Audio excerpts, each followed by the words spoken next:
This is a review of set 75401, Ahsoka's Jedi Interceptor. This set has 290 pieces and retails for $45 as of January 1st, 2025. This set has 3 minifigures, so let's start with those. So obviously we have to start with Ahsoka Tano, who it comes with some short legs, which are actually printed. So these are technically middle legs because you can actually pose them back and forth while they are still shorter than Anakin, so you can make it way more accurate. And they have printing on it, so it looks so good. They do use the same Leku hairpiece as the one from the Ahsoka shows and some of those other sets. And it does have some pretty accurate torso printing in the front and the back. There's nothing really wrong with this minifigure. It comes with 2 really nice green lightsabers. Obviously, I would prefer a different handle. But by now, this lightsaber is kind of iconic. So I don't want to dock that too much for that. Honestly, very nice. All the printing lines up pretty good. All the colors look very nice. And all the printing that I would add is there. So honestly, amazing figure and nothing really wrong with it. R747 is the astromech droid that comes in this set. He has a lime green and crimson red design, which matches Ahsoka's clothes and, of course, her lightsaber color. And it doesn't have any back printing, which kind of sucks. And obviously, they don't add the third leg, which would be only using like 3 or 4 pieces, which I really would like Lego to add that. Even if we don't get any back printing, I would love to have the third leg. And it's very easy. You don't even need to add any more stickers or printing. They're already existing pieces. So it kind of sucks that we don't get to see that, but none of the other sets have it, so it's not anything bad. But honestly, it's pretty nice printing. Nothing wrong with it. It's accurate as it can be, except for the back printing, of course. But obviously, that costs a lot more money for Lego, and it's pretty basic astromech droid. I'm glad they included it in it, because obviously there's a slot open on the Jedi Interceptor for it, so I wouldn't want to just have that open and then you can't put anyone in there. But it kind of does make this set a little bit higher, and again, I'll talk about the price and obviously the area for the astromech droid a little later. But now onto the final minifigure, Anakin Skywalker, which I'm very excited about because this is actually the first time we're getting an updated Anakin that's not obviously the cursed Clone Wars Anakin. If you don't know what I'm talking about, this is what I'm talking about. The figure, a lot of people thought they were cursed and it looked really bad compared to some of their other minifigures. They're trying to replicate the Clone Wars style of the animation, but finally they've made an updated Clone Wars version that actually looks good. But you might not have even known this is a different figure from the older Anakins from episode 3, but I'm glad they made some minor changes with the a little bit more brown for the legs, and I'm glad they also printed them instead of just making some plain ones. The torso print looks really nice on the front and back, and as far as the head and hair, it's just basic Anakin, which again is still pretty accurate, but it's great we're getting this minifigure just included as an extra minifigure, and they went the extra mile with this, adding a completely new minifigure with completely new printing that we've never seen before. So now on to the build of the Jedi Interceptor, which is one of my favorite vehicles. And as far as accuracy, it is really accurate as far as all the colors linking up and making the accurate shapes. I compared the models before, and honestly, the build experience was very fun as well. And the final product is a great build. You can obviously extend these flaps to make it fly in the fly mode, and it looks very iconic. One of my favorite ships. It was a fun build. It's only 3 bags, so honestly, great build all together, but $45 is a little bit pricey. But I'm going to take a little bit of a closer look.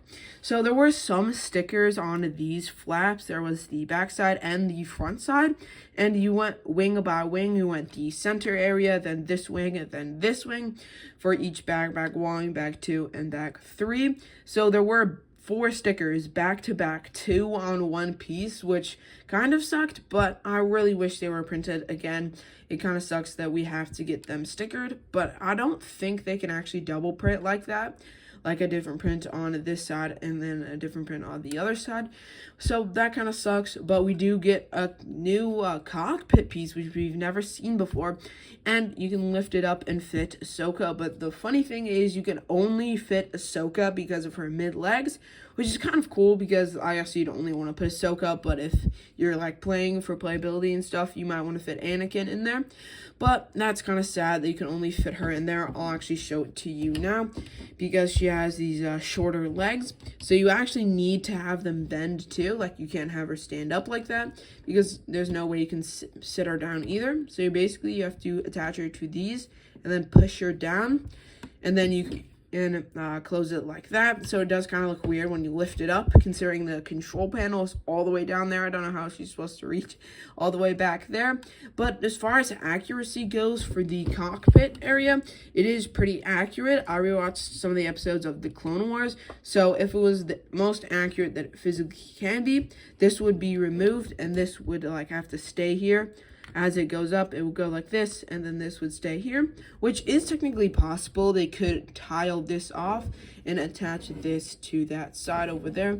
They could actually make it a little bit more accurate. So I don't want to say they're lazy about it, but honestly, it would be a very easy fix that even I could do. You wouldn't need to even make any new pieces than the ones that you're already making. So now on to the bottom side of the build here, because you can actually see these clips on both sides to attach Ahsoka Tano's lightsabers. I guess you could attach one of Anakin's blue lightsabers, but there's two clips there on the side, assumedly for Ahsoka's lightsabers. Obviously, you have a space down here to put the astromech droid, which looks really nice if you fit it in there. You do have to kind of struggle a little bit because it fits almost perfectly. Use some jumper plates down there, you can see, to attach him in there. And there's actually some flick fire missiles down there that you can see. Obviously, it works kind of normal, but I'm really glad they didn't go the ARC 170 route and just make the flick fire missiles where the shooters were, and they're just like up here and here where the shooters would come out of. And they actually made it a lot more accurate without using this piece, but they attached it where it would fire through. So if I fire one out, it actually looks like it's firing from here, which makes it really cool. So you can obviously fire something out and make it accurate as you can. So that is really, really cool. So now onto my final thoughts of the build. I know a lot of people are saying this set is overpriced, but now that I've built it, which again, the building experience was amazing. It was a really simple, easy, fun build. It is overpriced, but not as overpriced as everyone's saying. This set originally retails for $45, and maybe $30 would be a little bit more accurate, or maybe like $25, because you are getting 3 minifigures that only come in this set, and a lot of cool new pieces. And altogether, there's only 290 pieces in this build, but it feels like there's a lot more. It feels like you're actually kind of getting what you're paying for.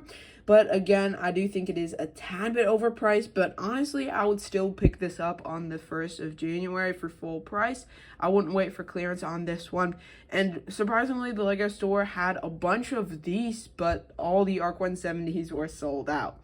So overall, I'll give this like an 8 out of 10. It's basically only about the pricing range that I feel bad about. But altogether, just having a build is a completely different experience. It looks way better built, and it's really good for playability and display. And this would be a fun Christmas gift or a birthday gift for anybody. So hope you all enjoyed that review. Have an amazing rest of your day, and see you all in the next one.